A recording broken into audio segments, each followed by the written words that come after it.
Habari coach? Nzuri nzuri. Coach, leo ni siku nyingine ambao tunaanza safari yetu kuelekea Shinyanga. Tunataka tujue, tuwahabarishe mashabiki, wapenzi, wadau wa Cargo Sports Club kuanzia kwenye maandalizi mpaka kuelekea Shinyanga. Nini matarajio? Kwanza awali ya yote tumshukuru Mwenyezi Mungu kwamba timu iko vizuri, tumefanya maandalizi vizuri, na nitoe hongera kwa uongozi na hasa mkurugenzi wa mamlaka ya bandari Tanzania.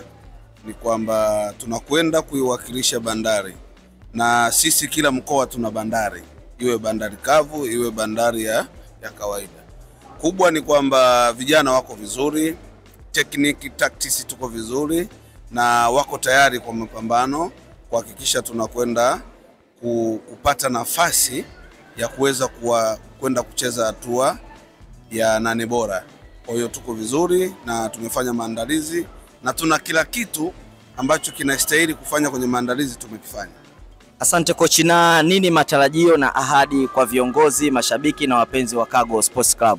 Matarajio ni kwamba matarajio ya kwetu sisi kwanza ni kuhakikisha Cargo inapanda daraja. Ndio matarajio na malengo makubwa.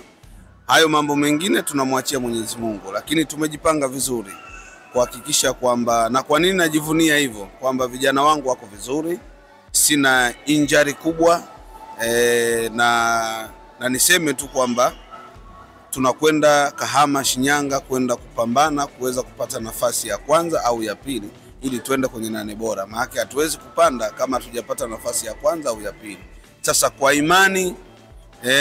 imani ya timu yangu na wachezaji na viongozi ninaoongozana nao au niliokuwa nao kwenye maandalizi, ninaamini kabisa Cargo itarudi hapa ikiwa daraja la pili. Asante coach, nikutakia safari njema na mashindano mema. Asante sana.